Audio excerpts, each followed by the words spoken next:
The first technique I want to discuss is the good old Ned rig. Love it or hate it, this does produce a lot of fish. It's a great finesse technique, especially when the smallmouth have lockjaw in the river systems. And I love this color. This is green pumpkin. I also go with black and blue or black. What I do is I look for the current seams and throw it into the current seams. Kind of drag it out, leave it on the bottom, depending on what the fish are doing that day. But this absolutely catches really big fish. The biggest fish I've ever caught on a Ned rig was a 6-pound, 8-ounce smallmouth out of the Oswego River. So I know for a fact that the good old Ned rig does produce really big fish. The second lure I always have tied up on my deck when I'm river fishing up here in the Northeast is a good old Berkeley flatworm, either in green pumpkin, smoked purple flake, or black. Absolutely are killers. I fish this either on a drop shot or a core tackle hover rig. Absolutely phenomenal, and it does produce a lot of fish up here. So I always look again for the deeper pockets. I look for the current seams.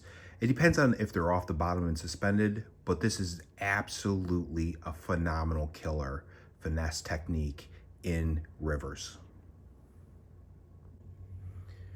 Over the past couple of years, I have fallen in love with the finesse technique of hover rigging.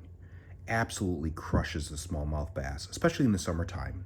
I love to pair it with either a Berkeley flatworm, green pumpkin, smoked purple flake, black, or one of my favorite pairings is the Great Lakes Finesse crushed shad color, drop minnow. This thing is absolutely phenomenal and catches a lot of fish. If you saw one of my earlier videos, you saw that this does produce very large smallmouth.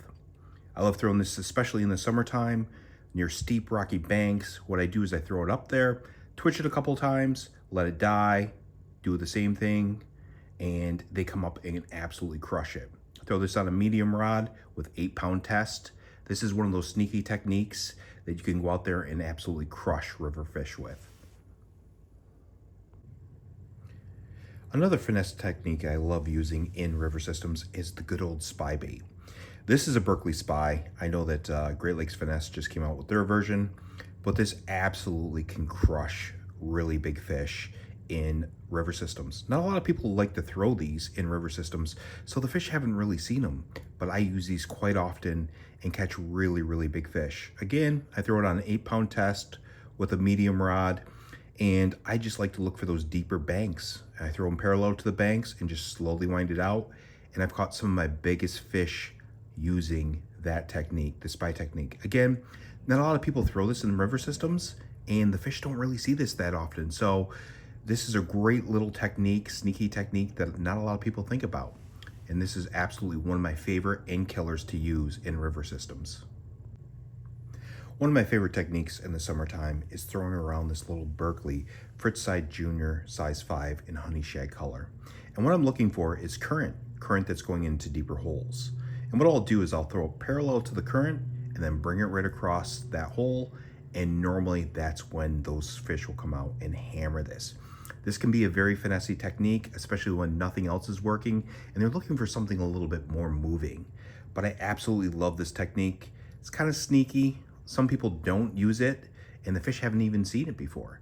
So this is one of my last techniques that I absolutely will have tied on the deck, especially when I'm fishing in the river system. Chasing vibes like seashells in the sand. Radio hums a tune I can't name.